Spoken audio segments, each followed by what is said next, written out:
Chapter 5. The Difference in Power.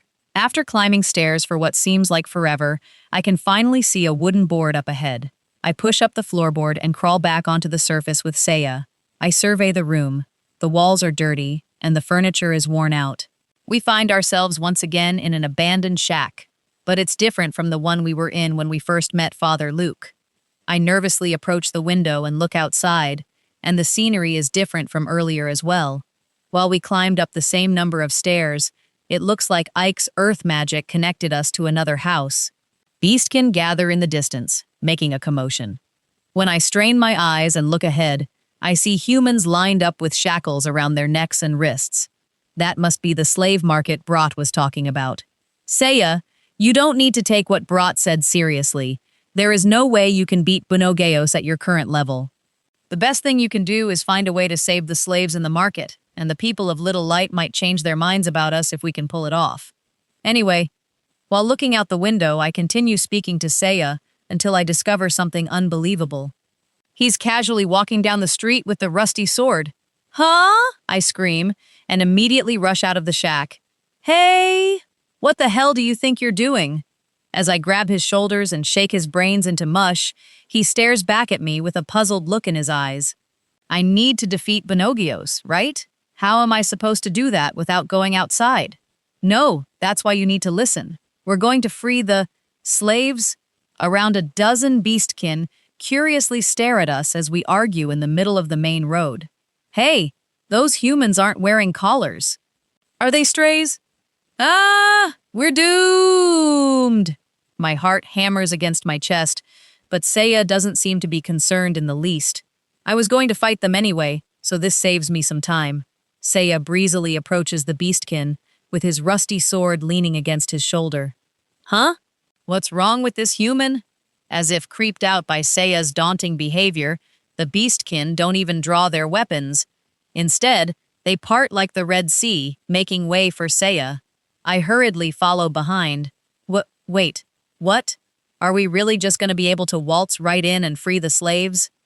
But after walking a few more meters, a fox-faced beastkin screams as if he knows what we're up to. Hey! Pull yourselves together! Stop them! Right! The fox person's orders prompt all the nearby beastkin to surround us. Yeah, I guess I shouldn't be surprised. It was too good to be true. A rhino beastkin with rugged skin stands before us, licking his lips.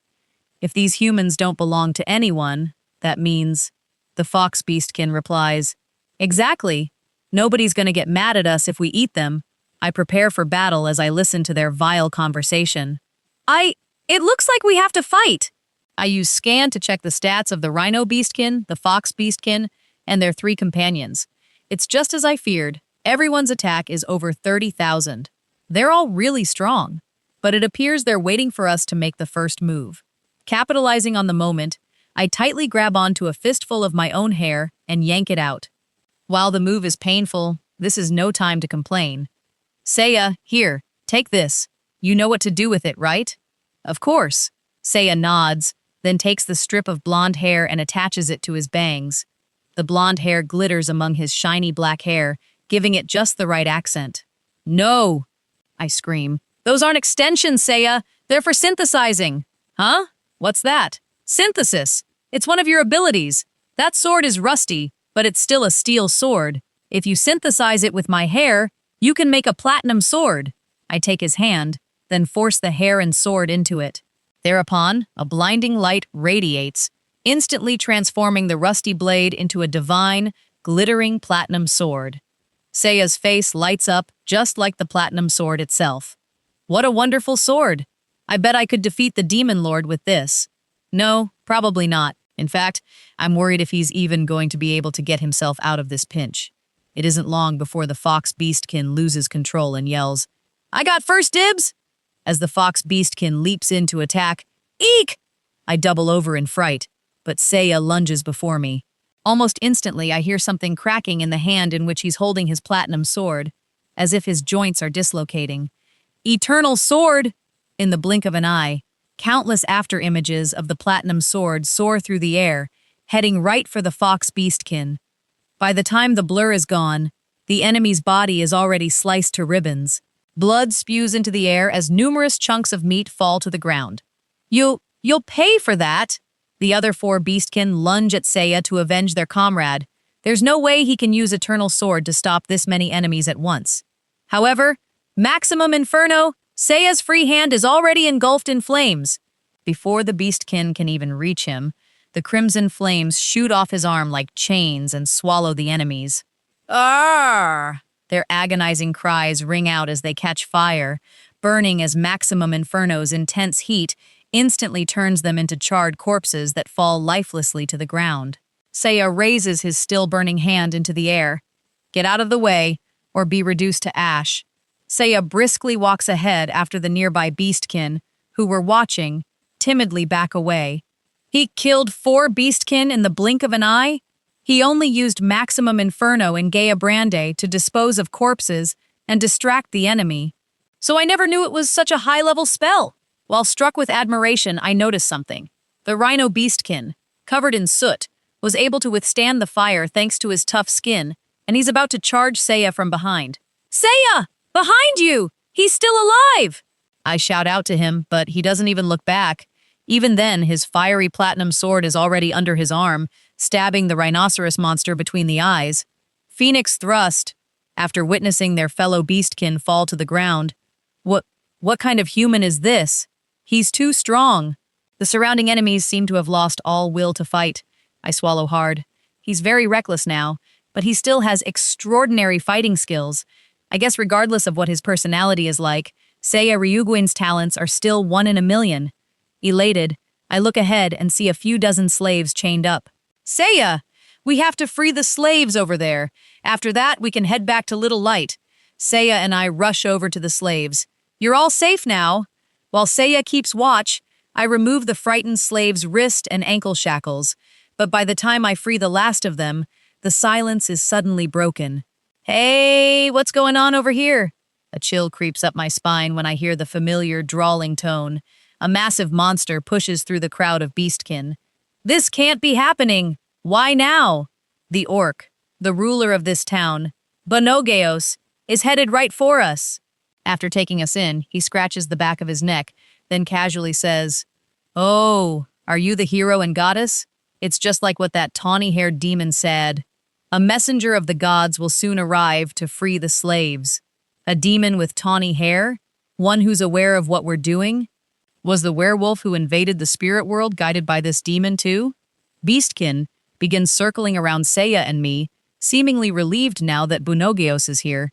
It's only a few seconds until there are dozens of them. However, Bonogeos shakes his hand at them. You guys can fall back. I'll handle this. This could be our only chance. I subtly whisper to Seiya. Seiya, now's our chance. Use Maximum Inferno to create a smokescreen. Then grab the slaves and run. Run? When the boss is already here? You can't beat him, Seiya. Besides, the slaves' lives are our priority, right? Well, I guess. I somehow managed to talk Seiya out of engaging, but Bonogeos lets out a vile chuckle as if he knows exactly what we're going to do. You're not getting away from me. Well, you could run if you wanted, but I'd just chop this slave's head right off. Before I even realize, the orc is holding a woman in tattered clothes in one hand. She struggles in agony as he tightens his grip around her neck.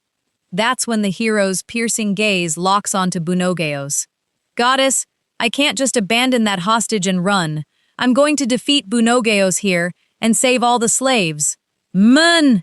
What he's saying is very heroic, but there's no way he can beat that orc. Once he realizes that Seiya is willing to fight, Bonogeos tosses the woman behind him and reaches for the axe on his back. Chain destruction. Was it?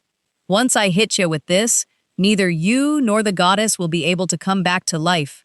Why do you have that? Did that demon give you that too?